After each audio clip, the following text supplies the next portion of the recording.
To hear from the winning head coach of the Rockets, up 2-0 in the series. Here's Mike D'Antoni. Chris has kind of a quiet night, doesn't do too well the first game. He has an excellent game this one.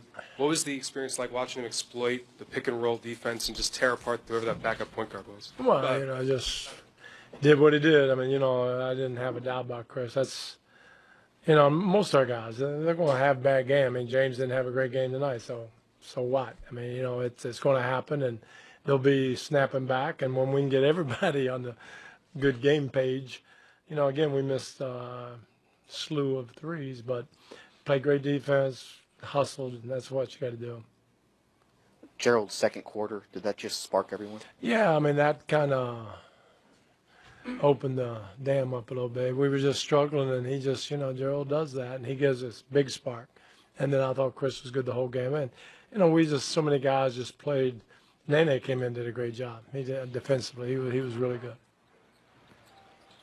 Mike, they were up early, and you guys were able to turn it on in the second quarter. How big was Gerald tonight off the bench? And just you guys, they tried to go tough with you guys, it seemed, early, and you were able to get the three-pointers going and really get into your offense as the game went on. Well, we didn't play very well the first quarter, obviously. But they're only up 5. It's 23-18. And then sooner or later, we've got too many guys.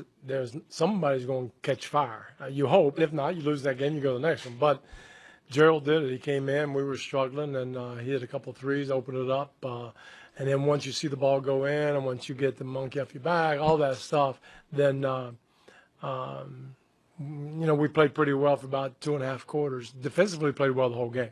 And that's what it takes. And, it's good to see. I mean, it's not like I'm sitting there going, oh, yeah, we're cool. No, I was sweating like you guys. But at the end of the day, I thought defensively and Gerald and then Chris and guys contributed. Mike over here.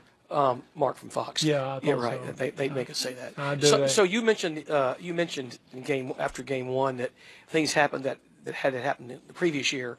The team wouldn't have been equipped to overcome it. James goes 2 for 18 tonight, but you overcome it. The same kind of thing with the weapons that you have. Without a doubt. And again, offensively, we were just okay. I thought we can play a lot better, but if we can withstand, Chris having a bad game the first one, James on the second one, then things are pretty good. Coach Max Edison, Houston Defender. Sunday, we talked about Karl Anthony Towns and only 8 points, and we knew they were going to try to get him off early. But our rotation between Nene and Capella and then switching him, just talk about the defense that was played on Karl Anthony, 5 points tonight instead of 8. Well, great players like that, they do have off now. He's a big focus for us, and we can run multiple guys at him, and we try to run him on the offensive end to tire him out. Then Nene comes in, and he's got a lot of muscle on him, and, we're just trying to wear him out as much as we can, knowing that, he could explode on Tuesday night, but he's an all-star, and he's a great player. But we've had some success so far, but, we won't think that's us so much as just having a bad game. Like, James is 2 for 18, so not that they do something different, it's just not having a great game. Going back to that, Jonathan Fagan, Houston Chronicle, going back to that little burst in the second quarter, besides getting rid of the 9-point deficit, taking a little lead, did that let everyone sort of relax and play more naturally?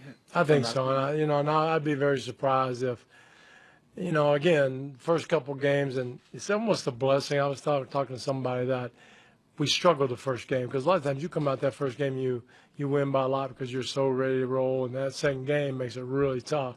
I thought because we struggled in the first game and they had us, or a lot of the part of it, we came out a little bit more focused, especially defensively, and it weathered the storm until we got our offense rolling. So, you never know when a bad thing is actually a good thing, and if you just do what we do, but hopefully it does. Now, I don't, I'll tell you Saturday night whether it helps us or not. We've got to play a little bit better.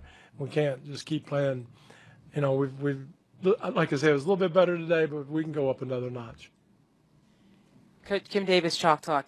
Can you talk more just about your defense? It's one of the things that I know you've been focusing on. Does it continue to improve? Is it where you want it to be? I mean, I know it can always get better, but can you talk about just where you are defensively? Well, Jeff Bizdelic does a great job, first of all, and he keeps them all accountable, and he is, a real stickler for details. And and that's half of it. The other half, the players buy in. The other half, the players want to do it. You can't do it without both, and they're doing a great job. And we've got some individually very good defenders. And when you do that, it's kind of contagious, and they all want to win. And we've just preached to them that if you're going to do it, we have to do it on the defensive end, because offensively we're as good as anybody. Can we be good enough defensively? And we had a goal to get in the top 5, and we got 5 or 6, and we got, at the end of the year we were getting better. I think from All-Star break, like we're 3rd, and it's just really important. But it's credit to Jeff and the players, and they're doing a heck of a job. Coach, Davide Chinellato, Gazzetta Italy.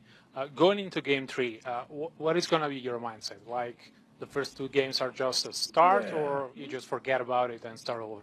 Well, we just told them that it's first of all, the series doesn't start until somebody loses on home floor. So we did what we're supposed to do. We held serve. Now it's on them. That's one. And then whether you win or lose, we're going to try to stay even keel. And we've always gone all year with the motto of so what? What's next? And so what? We're up 2-0. So what? Can we win Saturday? And that's going to be our mindset. And we're going to try everything we can to win Saturday. You played against some desperate teams at the end of the regular season. Does that get you ready for what you're likely to see in Minneapolis on Saturday? It could. I don't know. It's a good question. I haven't really thought about it. I don't know if they got us ready. We haven't played very well so far. So, but it'll be crazy if they haven't been in the playoffs for a long time. So I expect it to be a very loud crowd, and we've got to do our part and play defense and take the crowd out of it. But we got to be ready for all they got. Whatever they got left, we're going to get it full throttle right when we get on that floor to start the game. Mike Knapp, News Told Channel 11. Can you just talk about Trevor Reese, the way he's workmanlike every minute, maybe nothing flashy most times, but he just continues to keep pounding. Like when things weren't going right there in the first half, he just kept going, making plays, finding the hole. Yeah, he's always playing good defense, and he leaked out got a couple layups, kind of broke him up a little bit, and then he hit a couple threes, which he and a bunch of guys haven't been making. So I was happy for him to see the ball go through the net. But he's really important what we do, and I can play him 34, 35 minutes. He doesn't get tired. There's a lot of good things that he brings to the table. Thank you. All right, thanks, guys.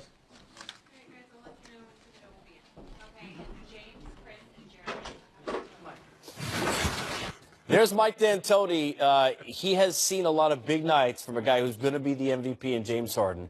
We saw one in Game 1 where he scored 44 points.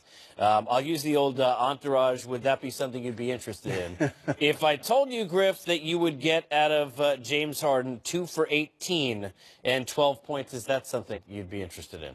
Well, what it would probably mean is that Jimmy Butler will have sacrificed himself on the defensive end, and it took away from his ability to carry them offensively. But it's a remarkable thing. And Mike D'Antoni, I just love his attitude about the whole thing. Very open about, yeah, it's pretty easy when you got Chris Paul to carry the team when James Harden's out. And I think it's really profound when you see these guys together. Their ability to make other people better is really significant, and Minnesota really doesn't have that guy that's making everyone else better right now. In the case of Jimmy, he's probably not able to carry the loads like that offensively, and in everybody else, they're still young guys who haven't figured out how to exert their dominance over a game. In the Houston situation, you got 2 guys playing at the full bandwidth of their capability, and even when they don't, it's not an issue. Let's go to the other side. Here's what Tibbs has to say after the ball. Tom, if you were told before the game that you'd have James going 2 for 18, would you like your chances? Well, you would think the way the game started. I liked the first quarter, and then we went straight downhill from there. James still, because of who he is, he still puts a lot of pressure on you, and that's the great value of having a guy like Chris Paul coupled with him. So, Chris was, had an unbelievable game. Tom, what made it so difficult to find good shots? I mean, it just seemed like, especially starting into the second quarter, you couldn't get Carl involved, couldn't get any of the guys really good Well, looks. The thing is, I thought, we were trying to force feed Carl, and that, like we held on to it too long, and then Carl, had a hard time getting it out, so. Why hasn't Towns been able to get going at all in this series? They're doing a good job on him, and when you're doing the things that they're doing, which is double teaming him, and he has to play with energy. He's got to run the floor. He's got to get it deep. He did that a couple times, and it was good. You got to beat him down the floor. You got to be moving around, offensive rebound, kick out, repost. That's an energy game, and that's what we got to do. Tom, that's kind of been the message to Carl at various points throughout the season. Is it frustrating that still has to be a message? No, he's learning, and he'll be. Carl's a very talented player. He'll figure it out. Tom, Jimmy seemed to be kind of quiet. Is he playing hurt, or what did you see from him? Well, we didn't play well as a team, and I think the start of the game was very good. The first quarter, the second quarter, we got frustrated, and we allowed that to impact getting back in transition, and you can't do that against this team. So, you have a tough stretch, and they shot 53s. They shot, in the 30s. And, if they score 100 points, you have to score against these guys too. And so, there's a reason why they won 65 games. And so you have to play well on both sides of the ball. You're going home down 2-0. What are you going to stress to your players going into Game 3? Yeah, we got to dig in to study the game, and there's the disappointment of the loss, obviously, but anytime you lose, it's the way you approach the loss, and we have to learn from it, learn and move forward. And now we're going home, and we have to be ready when we go home. So they've been a great home team all year. I thought we played really well in Game 1. We didn't play well tonight, but we got to bounce back. Tom, what did you see as the biggest difference between Game 1 and tonight, especially, I guess, on the defensive end, where they were able to hit more threes? They still took a lot. But well, they took 52 threes versus 37, and the percentages, like they still shot 30%, and again, holding them, them getting 102, and we, it was better with Harden, but it wasn't better with Paul. And so, that's a concern. I thought we allowed Gerald Green to get going too. So, and they're a great offensive team, and you have to play well on both sides of the ball. So, we have to dig in, get a look at the film, make our adjustments. Tom, it's been rare this season where offense has been the issue for your team. I mean, what do you kind of look at to get that thing jump started here? Yeah, no, we got you got to bring the energy to it. Keep it moving. Attack. The playoffs are different. You're playing the same team over and over, and so I thought we had some good looks in which when we did move the ball well and we got good penetration in the kick out, and sometimes you can make a great play, and as long as it's a great play and you're making the right play and you shoot the ball well and it's an open shot and it's the shot that we're looking to take, and then there's great value in that shot. Like we had plays in which we had great penetration, wide open corner threes, and we missed them.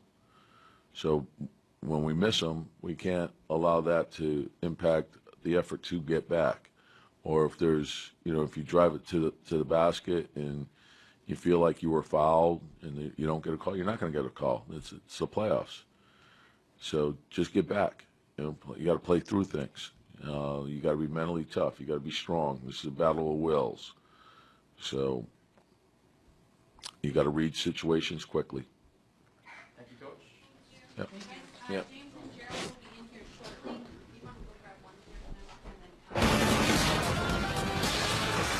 then All right, we get an opportunity now to welcome in Joe Borgia, NBA Senior Vice President, Replay and Referee Operations. Joe, always appreciate this. Let's start Pacers, Cavs, big crash at the basket. Kevin Love, Miles Turner, no foul was called on the play. What did Turner do to avoid getting the whistle on this play? Casey, while everybody is watching Kevin Love with the ball, the official is actually watching Turner, the defensive player. And what they're looking for is they want to make sure Turner gets directly into Kevin's path, he gets to the spot before Kevin gets there, that he jumps straight up, that he keeps his arms either vertical or if he brings them down, that he doesn't make contact with Kevin. And since Turner got to the spot and jumped straight up and kept his arms straight up, he's legal. So therefore, any contact was initiated by Kevin, was marginal, and it was a play-on situation. Joe, Jazz Thunder, Jay Crowder gets whistled, offensive foul, drive to the hole, Russell Westbrook defending. What did Crowder do to prompt the foul call in this play? Well, similar to the last play, again, the officials here are looking at the defender. That's what they focus on. So you watch Westbrook, you see him jump up, he makes no body contact. His right arm goes to block the shot, but if you watch Crowder's left arm, Crowder's going to extend his left arm straight out and actually wrap and push away Westbrook's arm that's trying to block the shot. So that makes that an offensive foul, whereas Love did nothing illegal. Crowder actually wiped out the arm, preventing Westbrook from defending the shot. Therefore, offensive foul was the correct call on that play. Joe, always appreciate it. Have a good rest of the night. Thank you. Thank you, Casey. All right, there's Joe Borgia joining us. We go from Joe to breaking rookie records. Donovan Mitchell, a performance you'll want to see. Coming up next.